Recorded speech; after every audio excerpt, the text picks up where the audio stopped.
It's all about that wonderful time of year, isn't it, where we do all of these wonderful sports, particularly over here in the United Kingdom. But do let me know what your sports are in your summer. You know, what's the thing that says summer to you in your country? I'd love to know, because, you know, there are just certain things. I know we mentioned it the other day about how just the batting of cricket and stuff, and many of you agreed with me that you don't need to like cricket. It's just the ambience of it, isn't it? Sitting there, the clinking glasses, the chatter, and you can drop off, guys. Just admit it. I mean, we all do. The worst bit is when somebody walks past, isn't it? And you're thinking, I am asleep, but I haven't got the energy to open my eyes, you know, this sort of thing. Well, that, you see, says cricket, doesn't it? And summer, that's the whole experience. And then we've got many other wonderful things like the Henley Regatta, the Chelsea Flower Show. I love all of those things because it just says sunshine, fun, relaxation, not needing your coat, just enjoying life. And as I've often said, and I genuinely mean this on the show, if you're not as mobile or anything like that, if you can just get near a window or even just to your back door and have that open, isn't it wonderful?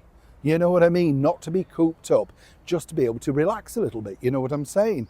Now, somebody who couldn't relax, who should have been treated, in my opinion, wholly differently, was none other than this wonderful lady, Martina Navratilova. Now, I don't know about you, but she says to me, tennis. She's up there with Virginia Wade and all the greats, you know, Arthur Ashe, that sort of stuff. I remember as a kid, and I'm sure many of you do, watching tennis coming home from school, because in those days it was, you know, put out, wasn't it, on BBC, and it tended to replace children's programming. I think they went over to BBC Two at some point, but at that point, so you were lucky to, you know these names. I think it's Ilia Nastase and Jimmy Connors and people like that. All of those wonderful sports ladies and men, you know, Billie Jean King, and you just got to know them. This woman, of course, Martina, what a champion. I mean, let's be blunt. How could anybody not know this particular woman? And more importantly, how could you make such a huge gaffe? Let me explain.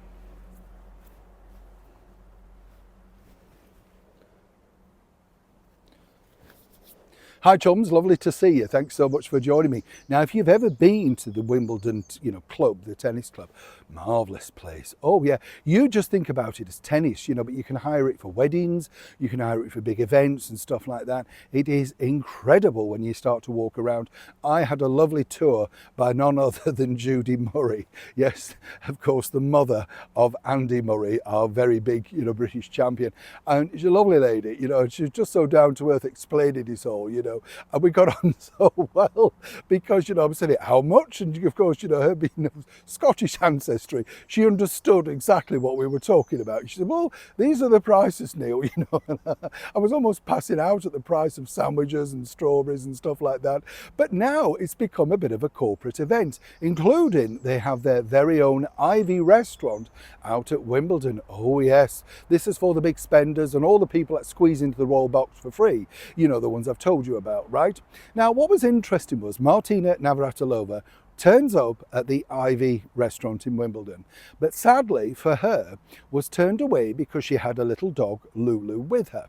Now, I understand they've got rules, regulations, maybe you're not allowed to bring the dog in, and Martina was very, very gracious about it. But just think about this.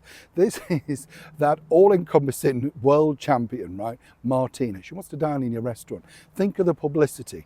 No, they turned her away and then she has to go and find somewhere else. Wouldn't it have been a better publicity idea to simply either get somebody to look after the dog while Martina and a friend had dinner, and you could have taken a picture with a bowl with the ivy on? These people are clueless. And I just really felt sorry for her, because it just goes to show, doesn't it? And this is why I like to share these things on the show with you. It goes to show it doesn't matter who you are, right? You know, these people have no respect for history, no respect for the fact that what this woman has brought in terms of money, billions in, no doubt, into you know, Wimbledon over the years, all thanks to her craftsmanship.